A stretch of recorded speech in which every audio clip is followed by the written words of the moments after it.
Okay, so right now the servers are still down for a while.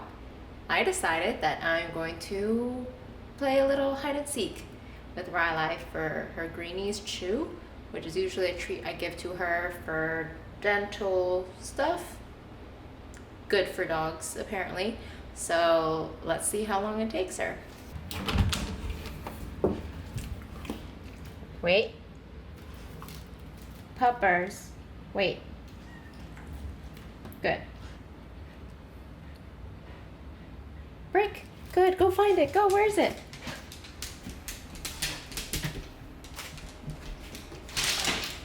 Man, I hope it's not. No, she found it already. Or maybe not.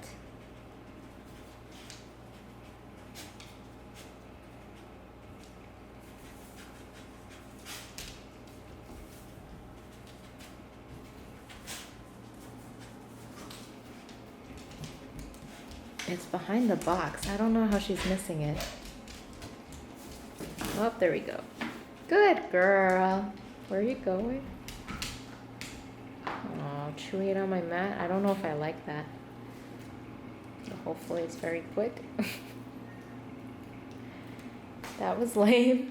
But if you look at my home, there's like very few places I can hide it where it's not just out in the open. Okay, I am just now heading into work and kind of wanted to talk about yesterday a little bit.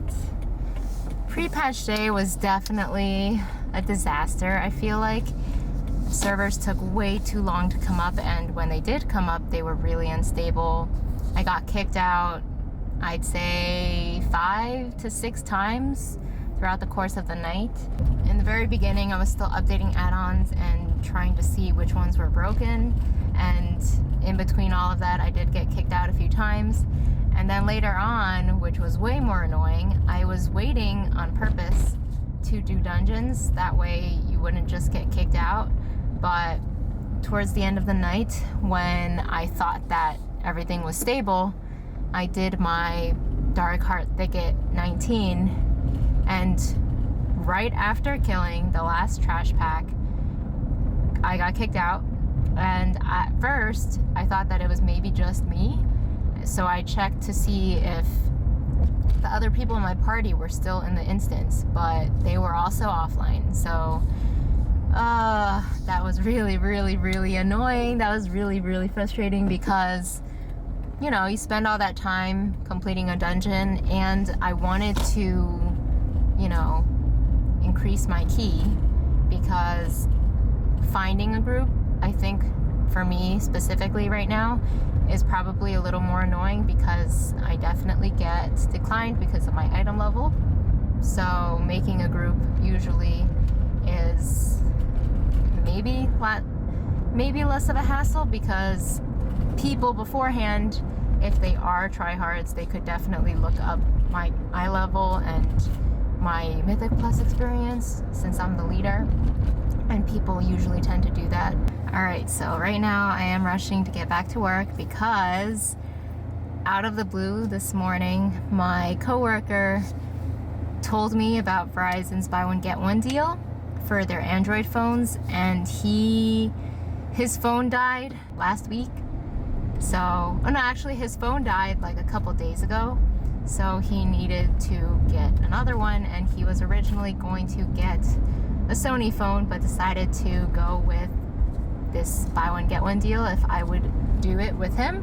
So another thing that I kind of spontaneously decided to do was, so something I've been wanting to do is get my own phone line. I've been on a family plan on Verizon with my parents and my brother for many years now, and normally I would have no issue with it whatsoever, but oftentimes my brother uses way more data than the rest of us, and then we go over data so that they throttle us.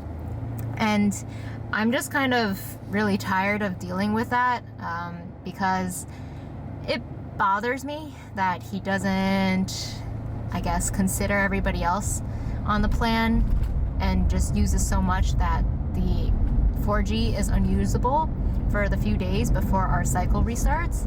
So I just don't feel like staying on the plan anymore. He has always just kind of been that way. I decided to get on a family plan with my coworker, and he is going to make me an account manager so I can make all the changes and still be in charge of my phone line. So anyways, I went to the Verizon store with him earlier, and he wanted to get a Samsung S9. And honestly, at this point, I don't really care about phones that much anymore because I honestly only use Instagram, YouTube, texting, email, and I think that's it. I install like 5 apps or less on my phone, so as long as it works and as long as it has decent battery, that's all I care about. Otherwise, I feel like they're all generally the same. So I got an S9 today, and it feels really weird for me to say that because I never make decisions like this on the fly, but it just seemed like a good deal. I was starting to have some issues with my Pixel, so they weren't glaring issues where I felt like I needed to change my phone right away. But the thing is, basically, I believe the S9 is around $800 or $600, $800. I think it is closer to $800. So by getting 2 for 1, we're basically paying $400 for an $800 phone, which is very nice.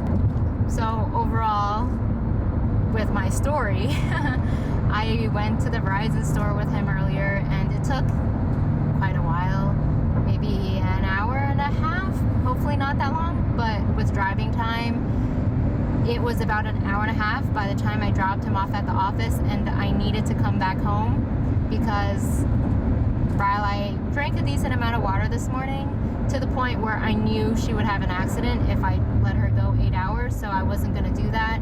So I just stopped at home and I let her out, and then I decided to change into more comfortable wear because, you know, some mornings and some days I do feel like I want to dress up nicely, and today was one of those days. I decided to put on some active wear for the second half of my workday, and hopefully I can go for a run or something.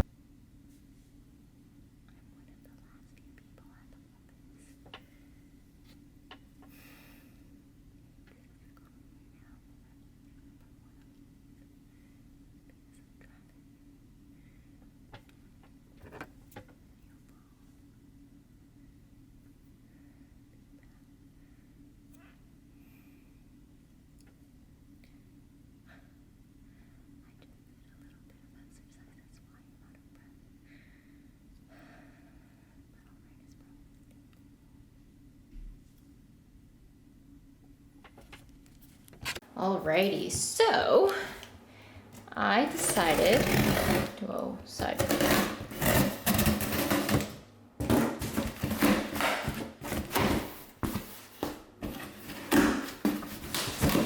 I decided to buy a puzzle mat. So basically the purpose of this is for jump roping. I want to protect my jump rope. I have a speed rope that I really like. Bought it for like $30, so I don't want to destroy it by having it wear out over time on concrete. So I will be jumping on this. So I pretty much just took her for a walk first thing when I got back home, and I feel like today, instead of doing like a regular workout with floor exercises and all of that, I'm going to just dedicate it to cardio. So I will just try to do some more double under practice outside with a jump rope and just do cardio for today, fat burning. So I have her crated. I don't really feel like dealing with paying attention to her when I want to just jump rope. So sometimes I have reservations about crating her again after I'm home from work, but this is only going to be like 15 minutes or something like that. However long I decide, it's not going to be more than 20 for sure. So I'm going to set it up outside and see if I can hopefully do some double unders without too much pain. I really hope so, because it really hurts sometimes.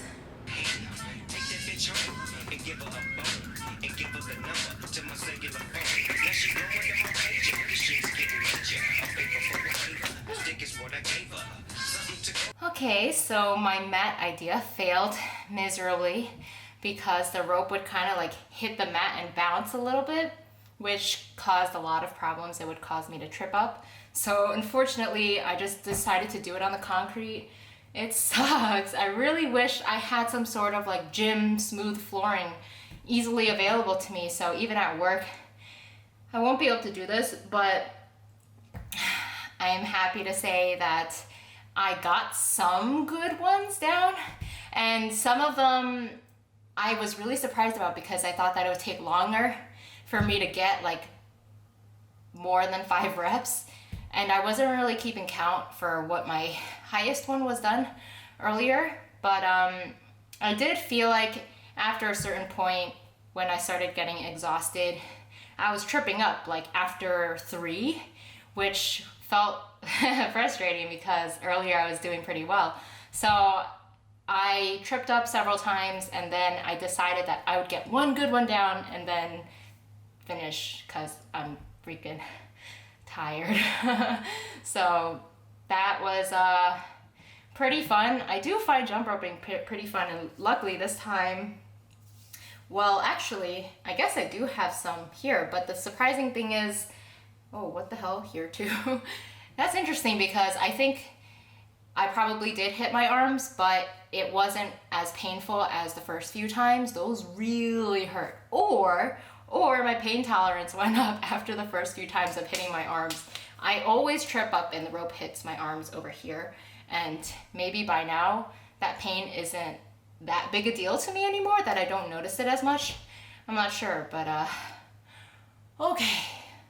All right, this feels good. I got some chores out of the way while I walk, my exercise, and now I can sit down and play WoW the rest of the night, assuming there's stuff to do.